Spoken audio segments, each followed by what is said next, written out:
안녕하십니까. 주식시장을 선점하는 투자 전략 이상로의 텐텐버거 3월 13일자 시작하도록 하겠습니다. 자, 오늘 준비된 내용 한번 같이 보면서 설명을 드리도록 하겠습니다. 테슬라가 최근 들어서 급등을 연이틀 하고 있습니다. 그러면서 국내 2차 전지 관련된 기업들도 다시 한번 더 관심 있게 지켜보자라는 주제로 한번 가지고 와 봤습니다.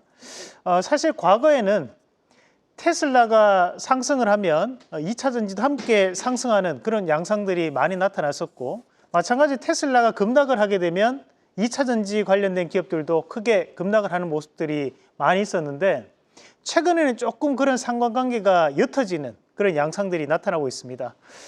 그만큼 이제 테슬라는 테슬라대로 독자적인 노선을 좀 가고 있는 과정들이 나타나고 있고, 그리고 2차 전지는 거기에 따라서 큰 모멘텀 없이 제한적 움직임만 나타나고 있는 상황들입니다. 자, 준비된 그림을 한번 같이 보면서 말씀드리겠습니다. 자, 우리가 뭐 해외에서는 상당히 이슈가 됐던 동영상이 하나 있었습니다.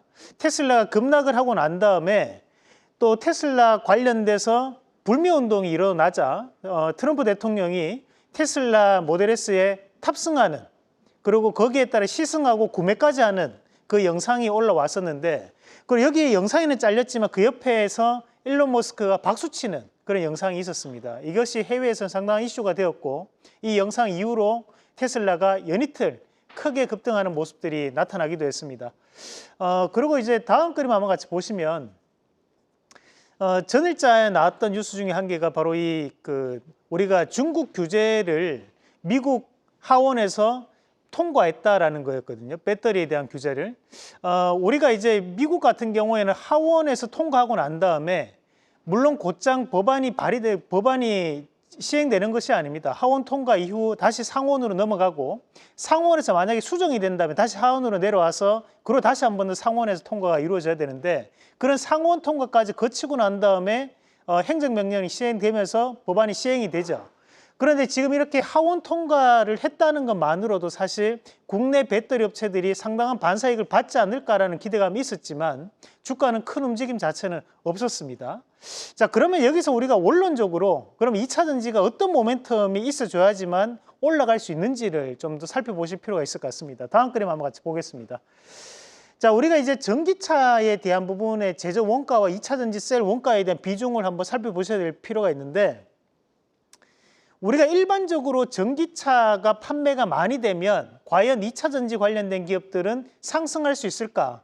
자, 우선은 보시면 우리가 소비자 가격으로 이 전기차를 구매하게 되면, 여기서 얘기하는 전기차는 순수 EV를 얘기하는 겁니다. 순수 전기 자동차를 얘기하는 거고, 구매를 하게 되면 만약에 5천만 원짜리 자동차를 하나를 구입한다. 그러면 배터리에 대해서 떨어지는 돈이 약 2천만 원 정도 된다고 생각하시면 됩니다. 나머지 3천만 원을 부품이라든지 모터, 조립, 파워트레인이 나눠 가지는 구조로 되어 있습니다.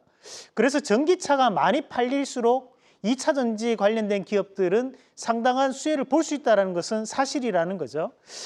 그런데 여기서 이제 봐야 되는 것이, 그러면 최근에 전기차에 대한 판매 부진이 2차 전지 관련된 기업들에 대한 수요 부진으로 이어졌던 것은 사실이라는 겁니다. 그런 주가에 대한 하락은 당연히 나타날 수밖에 없었던 것이고, 그러면 어떤 영향을 또 줄 수 있는 요인들이 있느냐를 봐야 되는데, 그럼 이런 2차 전지 안에서도 많은 원가 비중을 차지하는 곳이 어디냐?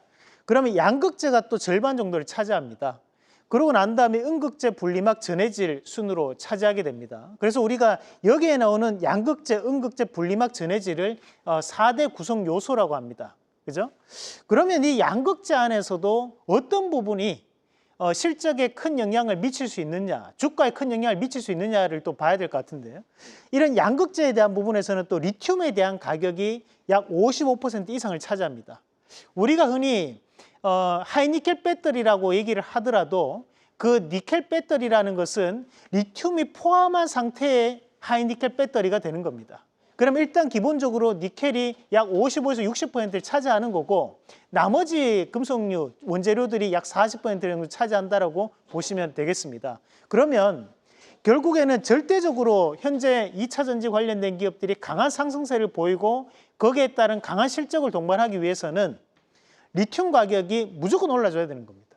리튬 가격이 오르지 않는다면 주가에 대한 부분에서는 제한적 상승밖에 나타날 수 없다라는 부분으로 우리가 봐야 될 것 같고, 자, 다음 그림 한번 같이 보겠습니다. 다행히도 최근 들어서 다시 한 번 더 리튬 가격이 오르는 모습들이 나타나고 있습니다. 자, 지금 보시면 작년에 리튬 가격과 올해까지에 대한 리튬 가격의 추이인데, 작년 9월 달과 10월 달에 최저점을 리튬 가격이 찍었고, 그 이후로 현재 점차적으로 리튬 가격은 상승을 하고 있습니다. 그에 반해서 현재 2차 전지 관련된 기업들은 추가적인 하락이 더욱더 크게 나타났다라는 거죠. 그러면 현재 관점에서는 2차 전지 관련된 기업들이 조금 과하게 빠져 있는 자리다, 이렇게 설명을 할 수 있다는 겁니다. 자, 다음 그림 한번 같이 보겠습니다. 자, 그러면 거기에 우리가 2차 전지를 공부하면서 보면 원재료, 전구체, 양극재 이런 얘기들이 많이 나오는데, 이걸 조금은 우리 시청자분 헷갈리시는 분들이 많으실 것 같아요. 그래서 제가 구분을 좀 해드리면, 우리가 전구체라는 것은 순수 물질을 합성했던 물질, 합성 물질을 우리가 전구체라고 하는 거고, 여기에 리튬이 포함이 되게 되면, 그리고 열 처리까지 함께 하게 되면 양극재가 됩니다. 쉽게 표현한다면 아파트를 분양받기 전에는 우리가 전구체가 되는 거고요. 대신에 입주를 하고 난 다음에 아파트를 다 짓고 입주를 하게 되면 양극재가 되는 거라고 생각하시면 됩니다. 그래서 입주민들을 리튬이라고 생각하시면 좀 더 전구체와 양극재에 대한 구분을 좀 더 쉽게 하실 수 있다는 점도 참고를 하시면 되겠습니다. 자, 그러면 이런 2차 전지 관련주, 결국에는 리튬 가격은 상승했는데 비해서 주가는 빠져 있다. 그런 관련주들을 우리가 또 공략을 할 수 있겠죠. 그런 관련주들을 한번 같이 보도록 하겠습니다. 자, 우선 첫 번째 기업으로 포스코홀딩스부터 한번 같이 보겠습니다. 자, 우리가 지금 현재 포스코홀딩스 같은 경우에도 매출의 절반은 철강 쪽에서 매출이 나온다고 보시면 되고, 나머지 부분에 대해서 우리가 인프라에 대한 부분에서 나오고, 마찬가지 2차 전지에 대한 부분에서도 발생을 하게 되는데, 2차 전지가 차지하는 비중은 상당히 작습니다. 그렇다 보니까 상징적인 2차 전지 관련주로 포스코홀딩스 많이 편입되어 있지만, 주가는 빠질 때 2차 전지가 빠지는 같이 빠졌다는 거죠. 하지만 현재에 대한 반등은 본업에 대한 부분이 회복이 먼저 되고 있는 상황이기 때문에 현재는 주가에 대한 하락은 조금 과하다, 이렇게 보고 저는 충분히 공략할 수 있는 자리라고 판단해 봤고요. 자, 두 번째 기업으로 코스모 신소재 한번 같이 보겠습니다.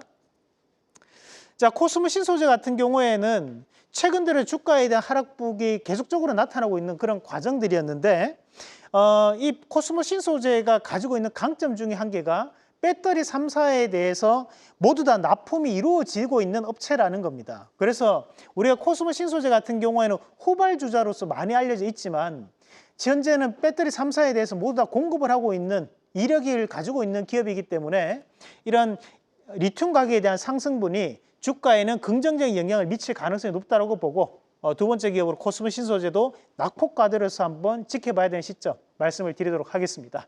자, 이렇게 오늘 2차 전지 관련된 기업들 한번 같이 보셨고, 최근에 추천주들 내역인데요. 우리가 현재 시장에서는 개별주에 대한 순환매가 빠르게 나타나고 있는 시장입니다. 그만큼 낙폭과대에 대해서 좀 더 집중하는 전략으로 말씀을 드리고 싶습니다. 자, 그러면 오늘 우리가 또 공략을 해볼 수 있는 종목 한번 준비를 해봤습니다. 자, 오늘은 ENF 테크놀로지라는 기업을 말씀을 드리겠습니다. 우리가 이 ENF 테크놀로지 같은 경우에는 반도체와 디스플레이에 들어가는 원 소재를 만들고 있는 기업이 바로 이 ENF 테크놀로지라고 보시면 됩니다. 그래서 현재 원래는 특수화학 제품에 대한 제조사로 알려져 있는 기업인데, 그만큼 현재 반도체와 디스플레이 업황 자체가 현재는 회복되고 있는 그런 양상들이 나타나고 있기 때문에, 특히 반도체 같은 경우에는 AI에 대한 수요 증가가 그대로 실적에 긍정적인 영향을 미치고 있는 과정들을 감안해서 봤을 때 ENF 테크놀로지에 대한 재평가도 상당 부분 나타날 수 있다라는 관점에 접근이 필요하다는 말씀까지 함께 드리겠고, 실질적으로 실적과 상당히 연관지어서 많이 움직일 수 있는 기업이기도 합니다. 그래서 저는 기저효과에 대한 부분을 좀 더 눈여겨볼 수 있는 종목이라는 말씀을 드리면서 1차적인 목표가 27,200원, 그 손절가는 22,400원 제시해 드리겠습니다. 계속해서 다양한 경제 이슈를 알고 싶다면 구독과 좋아요, 알림 설정 부탁드립니다. AI 캐스터 권미정이었습니다.